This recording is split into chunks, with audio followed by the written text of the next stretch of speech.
घेऊयात आज दिवसभरातील महत्त्वाच्या बातम्यांचा वेगवान आढावा। बीडच्या आष्टीमधील कांदा उत्पादक शेतकऱ्यांच्या मदतीला शिवसेना उद्धव बाळासाहेब ठाकरे पक्षाचे आमदार मिलिंद नार्वेकर धावून आले। नार्वेकर यांनी मदत केलेली आहे। दरेकर कुटुंबाला त्यांनी 1 लाखाची आर्थिक मदत केली आहे। त्याचबरोबर त्यांच्या चिमुकल्या मुलीच्या शिक्षणाचाही खर्च करण्याचं आश्वासन नार्वेकरांनी दरेकर कुटुंबाला दिलं। वैष्णवी हगवणे हुंडाबळी प्रकरणातील 5ही आरोपींना पोलिसांनी अटक केली आहे। पण आम्हाला वर्षानुवर्ष कोर्टाच्या चक्रा माराव्या लागल्या असल्याची खंत कुटुंबियांनी व्यक्त केली। सरकारचं हवामान खातं काहीही कामाचं नाही, सरकारनं हवामान खातं बंद केलं पाहिजे असं म्हणत रविकांत तुपकर यांनी हवामान खात्यावर जोरदार टीका केली। तर शेतकऱ्यांनी घाईगडबडीमध्ये पेरणी करू नये असं आवाहन त्यांनी केलं। अमरावतीमध्ये घरकुलच्या मुद्द्यावरून शिंदेंची शिवसेना आक्रमक झाली।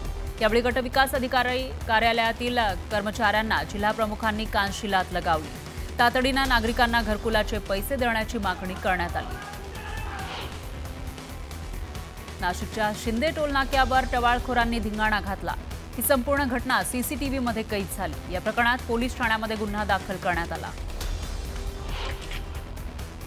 बुलढाण्याच्या फुली गावात नोंदणीकृत कामगारांकडून साहित्यासाठी पैसे उकळले जात असल्याची माहिती समोर आलेली आहे। प्रति लाभार्थी तब्बल 2000 रुपये उकळले जात आहेत। दरम्यान पैसे उकळणाऱ्या अधिकाऱ्यांविरोधात कारवाईची मागणी करण्यात आली आहे। अहिल्यानगरमध्ये धनगर समाजाच्या आरक्षणासाठी यशवंत सेनेनं आक्रमक पवित्रा घेतला। अनुसूचित जाती जमाती प्रवर्गातून आरक्षण देण्याची मागणी करण्यात आली। बीडच्या बांगी गावात घरकुल आणि विहिरीसाठी नागरिकांनी भीक मागत पैसे गोळा केले। जमा झालेले पैसे गावकऱ्यांनी पंचायत समिती कार्यालयामध्ये जमा केले। वर्ध्याच्या नागपूर हैदराबाद महामार्गावर सोयाबीननं भरलेल्या ट्रकनं पेट घेतला।